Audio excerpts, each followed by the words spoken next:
Luca Guadagnino. Wait, is that right? Is it Guadagnino? Luca Guadagnino?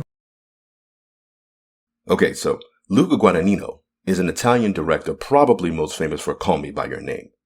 That's that gay coming-of-age story that came out, so to speak, in 2017, starring Timothée Chalamet and Hannibal Lecter.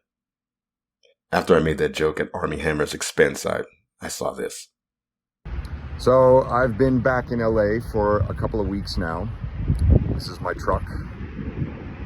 I bought this for myself in 2017 as a Christmas gift for myself, because I've had pickup trucks for a long time, and I have loved this truck intensely and taken it camping and across country multiple times and on long road trips. And I took it for one last road trip to CarMax.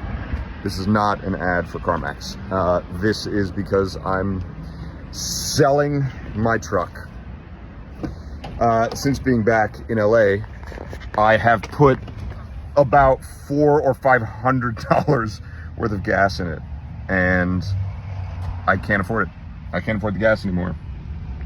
I mean, this truck, like kids home from the hospital, all that stuff. Amazing trips. But you know what? That's okay. I got a new car. It's tiny. It's a hybrid. I'm probably going to put about $10 of gas in it a month. And this is it. So I have to clean all of this stuff out. You know, all kinds of shit. But that's okay. Here's to new beginnings. It's my birthday tomorrow. So August 28th, I will be starting my birthday in a new car, in a new apartment, in a new life in Los Angeles. Oh my God! Welcome back to the channel, everyone. I'm Saladino. We shall never find that lovely land of might have been.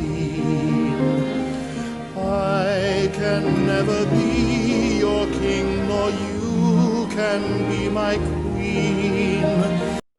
But back to Luca Guadagnino. So, Call Me By Your Name, I remember being really big on Twitter. People loved it because it was this queer romance between these two guys. And the women loved Timothée Chalamet. So I never saw it. I wasn't really interested in it. And I didn't realize at the time that Guadagnino made a movie that I did really like, I Am Love.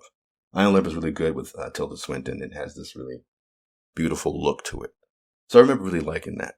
And when Suspiria came out, I checked that out, but I did not like it. And that was a remake, of course, of Dario Argento's explosive, colorful, insane giallo masterpiece. In the remake just doesn't compare. It's much more toned down. It has this really terrible ending that ties it to, I don't know, communism or some nonsense. It's been a while since I've seen that. Didn't really like it. I liked Dakota Johnson. I liked seeing her little tail running around in it or whatever. And I really liked the dance Volk.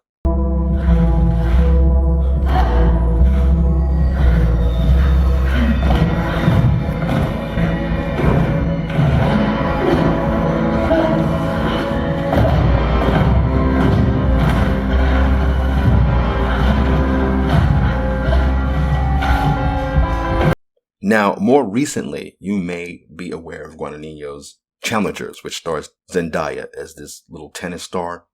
It's supposed to be like this steamy affair type film where she's in a throuple with her two tennis coaches, something like that. Didn't watch that either. I don't see... Zendaya's not that type of supervillain for me where I could see her in a steamy romance. She doesn't... whatever. But it might be good. I might check it out at some point.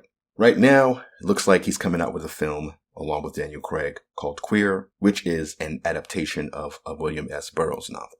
So Queer seems to be getting a lot of praise, probably because it's about a gay guy doing gay things, but starring a straight guy. There seems to be this thing, you look at this in the comic books where, the blacks got to write the blacks and the gays got to write the gays, like comic book Zach, because he's no longer your boy Zach, but comic book Zach used to do that thing where it's like they brought back segregation where only women can write Wonder Woman. Whether they're terrible writers or not, only women can write it, or only black people can write black characters, and you just pretty much decimated the talent pool because you flooded it with all these non-talents, these diversity hires and purse puppies, all that stuff that comic book Zach used to talk about. But when it comes to a film, something I've seemed to notice they really like when a straight actor plays gay. They love it because it's like, you see, you're not worried about your masculinity. You're not bothered by that. You can play a gay guy too. So they like that shit. So they're not worried about, oh, well, a gay actor has lost a part that he could possibly have. They'll go crazy if you don't put a black Viking in it or make the Queen of England black. But if you have a straight guy playing a gay guy, then they're all like, ooh, they all for that. Yeah, that's right. Challenge the patriarchy. Challenge toxic masculinity. Be gay. Do crimes. All this stupid crap. So, saw this clip. Asmongold had reacted to it, and it's really cool. So it's doing arounds. Luca Guadagnino and Daniel Craig are doing press for this queer movie, or this movie called Queer. It's a queer movie, but it's called Queer. And some reporter, well, let's roll the tape. Do you think there could be a gay James Bond? Guys, let's be adult in the room for a second. There is no way around the fact that nobody would ever know James Bond desires. Period. Having said that, now,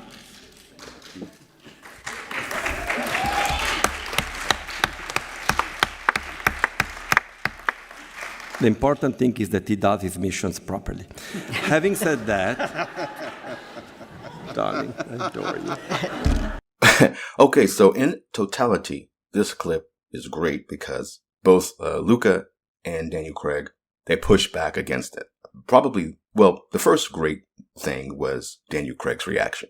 Like, he didn't hold back. He didn't say anything besides, like, come on, like, really? You can do this? And Luca was great where, let's be adults in the room. Now, the rest of his answer, for the most part, isn't the greatest to me. I don't know if it's because English is not his first language. But still, the fact that he just said, let's be adults in the room. Like, why are you bringing this up? And he's not saying, like, why are you talking about James Bond while I'm doing this masterpiece of a queer story? No, he's like, really? Why do we need to talk about this guy's sexuality? What's more important is that he does his missions properly. Now, the reason why I don't think that's the greatest answer, it's fine because we do this thing where anti-woke people do this thing where it's like a lot of times you put this queer stuff in it or you make this virtue signaling choices to turn an Autobot trans or whatever, which is kind of insane. But you do these things to make it about something that it shouldn't be about. Nobody should care about a robot sexuality if it's just about big robots beating each other up. It's stupid. But they do these things to virtue signal, to really muddy the waters or taint it. They want to mess this stuff up for you. There's no reason to want a gay James Bond or a female James Bond. So with Luca, I don't know. I mean, he knows James Bond is well known for being a ladies' man or knocking the bitches down when it comes to taking them to bed, stuff like that. But he does the thing where it's like, it doesn't really matter if he's gay or not. As long as he does a good job, that's important. But James Bond inherently is an alpha male, straight up fucking bitches. He's not gay. He's not bi. He's a straight man. And he's, okay, toxic masculinity. If you don't like that, fine. You don't have to watch James Bond. But going in and trying to change James Bond because you don't like it is nonsense. And then getting offended when people dismiss you. And so what's great about it when somebody in a position like Luca and Daniel Craig push back against it. And there were people in the audience clapping. That was great too, because this stuff is tiresome. Why would you have to make this about, and that's the thing. So let me finish my thought because I always do this. Why do you have to make this about James Bond's sexuality when you know that James Bond's sexuality has been established for years? You're not doing anything to help change the world by antagonizing people into saying, we're going to take James Bond from you. It's not doing anything. And if you're an artist like Luca or Daniel Craig, and then, you can debate how great any of them are in their particular field or whatever. But if you're an artist, you don't care about stuff like that. Just like I say when I say people who come to these hobbies like video games and comics, they don't come to it for representation. They come to it because they like the elements of the hobbies as they are. They can be improved. They can be changed in some ways. You can expand it for more diversity and all that stuff. That's fine. But not everything. When they say diversity, they mean everything has to be the same and different from what it was. Like I always say, Stellar Blade can't exist alongside Dustborn for them. It has to be Dustborn, Concord, Flintlock. It can't be Dustborn next to Stellar Blade. Flintlock next to Black Myth Wukong. They don't want to join it. They don't want a seat at the table. They want to flip the tables on the straight white males. And then everybody else who likes this stuff, they're just collateral damage. They don't matter because really they're just helpless victims to this stuff. So I don't think this was even the greatest answer from Luca, where he went to this thing about nobody can really know James Bond's desires, where suppose on one level, if you don't know anything about James Bond, you could be like, what does it matter? But a lot of the stories are centered on the fact that he's dealing with these sexy Bond girls and getting into all kinds of kerfuffles with them. So his sexuality is really inherent in what he does in a lot of his stories. So that is important in that sense. And changing it, that's the difference between an artist and an activist. I look at Luca as an artist, even if I don't like Suspiria in particular. But still, he's somebody who, even though he's gay himself, he's not down for this bullshit. He's not down for, do you think James Bond should be turned gay? So you're for conversion therapy. So you are now signing off on this idea that you supposedly hate the right wing so much and the Christian right. They talk about how you're trying to turn our children gay. And you say that's an evil, vile thing and it's hurting trans kids, all this stuff you say, right?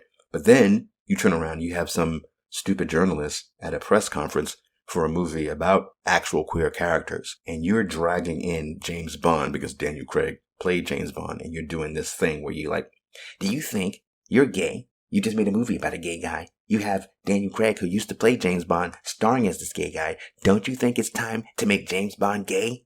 Because, yeah. So, yeah, it's stupid. I don't want to spend too much time on this. Asmongold's reaction was quick and right to the point. I just had to talk a little bit about how, as like these artists, they don't like this shit. A lot of them are too silent about it. And we've seen this before with some of these press conferences. I think it was the Mads Mikkelsen one. I forgot the whole thing about that one. There was a little bit of misunderstanding about that one. The guy who was asking about that film that Mads Mikkelsen was in, I think it was Mads Mikkelsen, right? This is a cast and a Danish production, which is entirely Nordic. It therefore has some lack of diversity, you would say, as also new rules are implied in Hollywood. What are you on to? Sorry, but From the get-go. From the get-go, there is some... Where he was asking about a film set in Scandinavian times, and he was the reporter was saying something to the effect of, there's this push for diversity. How do you square that with making a film set in the Middle Ages starring, Scandinavian people? I don't think he was telling the director, I forgot who it was, but I don't think he was telling the director, why didn't you put diversity in it? He was basically saying, how do you make a film like that in this day and age where everybody's pushing for that? But I don't remember all of that. I just wanted to bring that up because we've seen pushback against this notion now that you have to conform to this activist agenda, this woke DEI bullshit, and you don't. And a lot of these artists actually don't like it.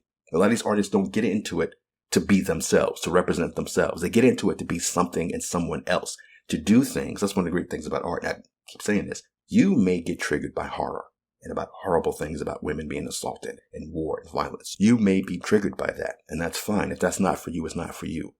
But in a lot of ways, I'll just talk about this. This is living another life, seeing someone else's experiences. It's not about representing you. It's about seeing someone else. They always talk about empathy when they talk about forcing female protagonists down your throat. And nobody has ever had a problem with that. There's been great female protagonists for years, many years, maybe 30 years they've had it. Nobody complained. It's when these sociopaths came in and tainted it with their DEI bullshit where they're making these women deliberately ugly and then making them unsexy and unappealing and then going back and telling you this is the real woman. This is what you're supposed to accept. And people say, I don't want this crap. I didn't have a problem with this before. When they were actual women, good-looking women who looked like women starring as these things. Now you've put these trans women in it. And we're supposed to accept that. But no. So again, this is a really cool clip. Not the greatest response as far as like articulation or even some of his points. But the fact that he pushed back at all, Luca, is great. Again, this guy's gay himself. But he's not interested in a gay James Bond. But that's what these activists do because they don't care about the art. They don't care about, this is something that's already established. People have it. How about we make a story about a gay spy? Why don't we do something like that? No, it's why don't we take James Bond and take that away from everybody in the culture just so we can laugh at you, but then pretend that we're doing this for representation. Thank you very much. You have gotten me a long way, and I appreciate it all. I hope that you take as good a care of the next person.